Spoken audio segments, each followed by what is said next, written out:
Welcome to Let the Quran Speak. I'm Sophia, your host. Last week, we explored the question of whether or not Islam is human-centered.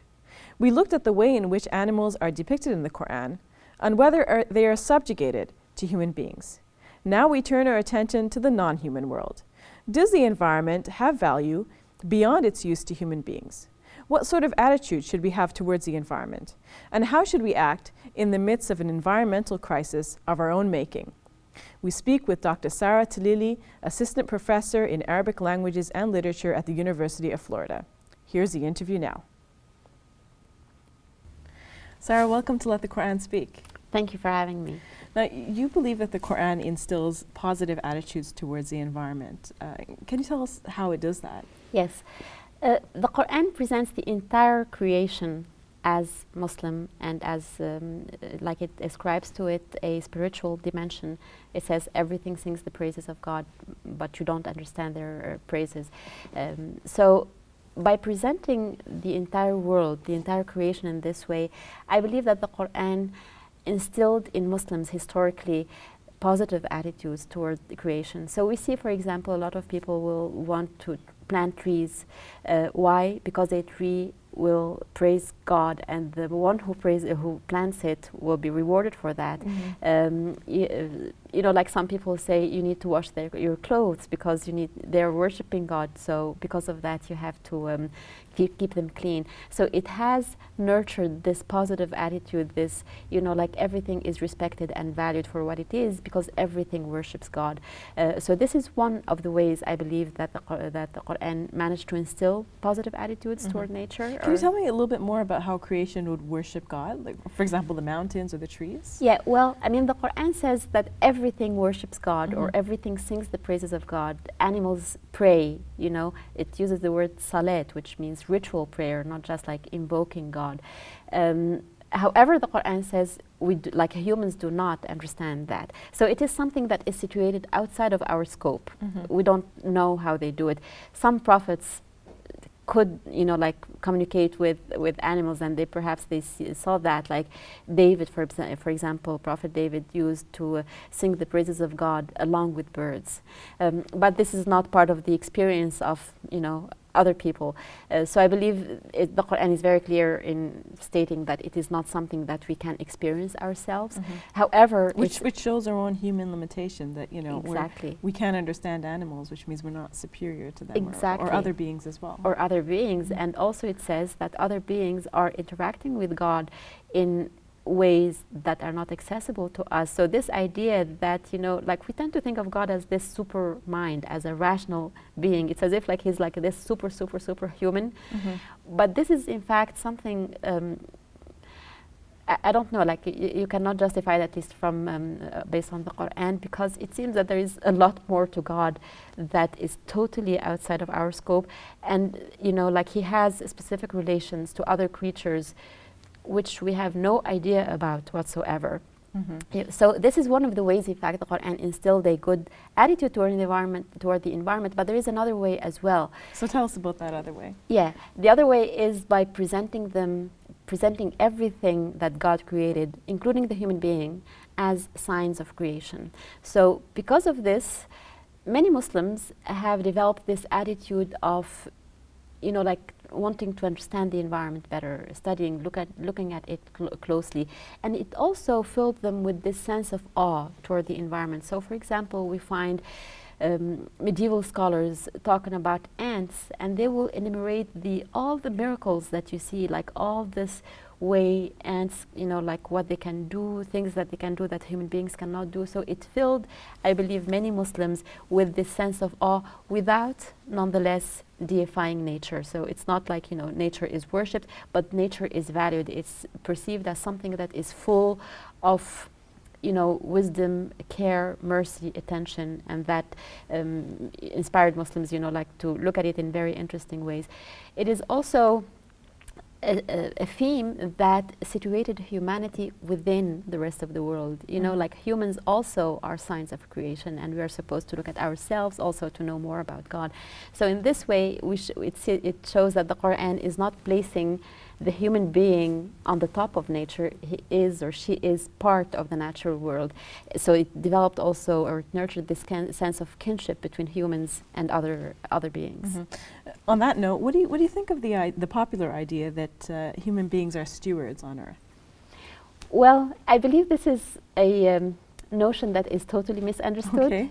The word Khalifa, the word Khalifa, which is now often translated as steward, in fact, etymologically, like the word itself means successor or substitute. So if we're going to interpret the word Khalifa in Surah number 2 as, like God, put on earth a substitute or a successor to him, this supposes that God is not there anymore. This is a blasphemy. In Islam, this is a total blasphemy. Ibn Taymiyyah, a medieval scholar, used to say that someone who maintains that any human being, including prophets, are a Khalifa of God, they are totally blasphemous. They should, repent and ask for forgiveness, because this is something quite serious. So I think this is a notion that has been misunderstood. The idea that humankind at large is or are the stewards of God on earth is in fact a very recent idea. It became prevalent only toward the 19th and in the 20th century onward.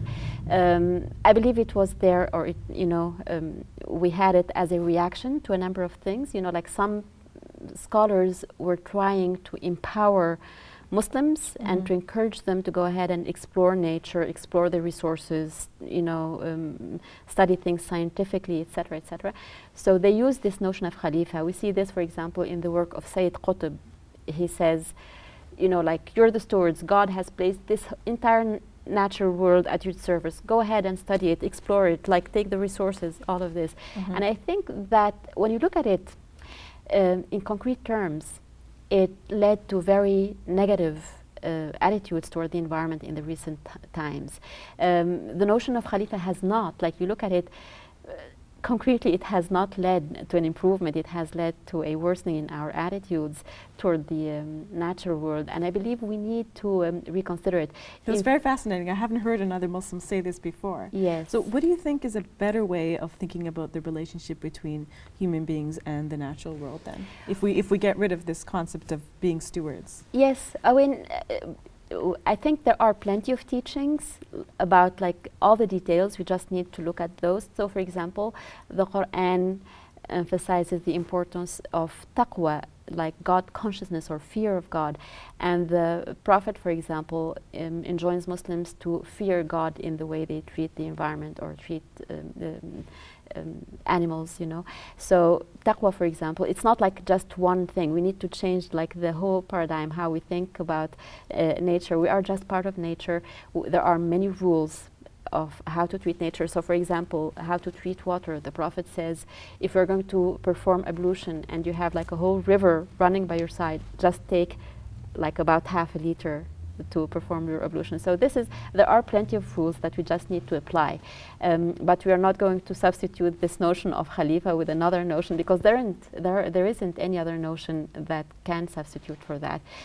By the way, also like in other traditions, the idea of stewardship, which I believe developed as a softening of the idea of dominion in the Bible, that also has been criticized. A number of scholars believe that this idea of stewardship also is not a very constructive idea, because it nurtures feelings of importance. It places the human being on the top of the natural world, whereas in reality we're not. We're part of the natural world.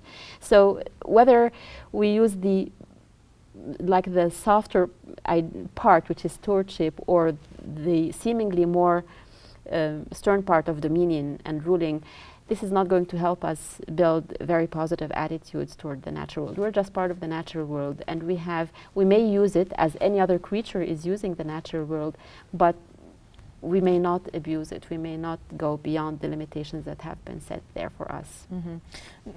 What about the Quranic principles and the principles that we get from the Hadith and the Tafsir and so on? How do you think they can make an impact on how we treat the environment in the natural world? Yeah. One of the very important notions in Islamic jurisprudence is the notion of hurma, which means in English sanctity or inviolability. This is What does that mean? Yes, I'm going to elaborate a little bit more about that. This is, in a way, something similar to the notion of rights in the modern age, you know, like when we talk about human rights or animal rights. Now, when you talk about rights, it means that each individual, whether it is a human being, an animal, or whichever other being, is entitled to the rights, you know, is naturally entitled to these rights. I believe the traditional position in Islam is that everything has a hurma because the entire cosmos belongs to God and He is free to give rights or not to give them. So, for example, everything has this sanctity or inviolability, and because of this, when we use it, we are only allowed to take what God has allowed us to take from it. So, for example, water has sanctity or inviolability, and this means that you can just use enough to satisfy your needs. Animals have sanctity or inviolability, so you may kill them for food, you may not kill them for anything else. So, for example, I give you one example. Some of the Shafi'i jurists, they say if you have a sheep that swallows a diamond, are you allowed to kill it to get your diamond? They say no, because the sheep has hurma, it has sanctity. You cannot, you know, God allowed you to kill it only for the flesh, for nothing more, you know.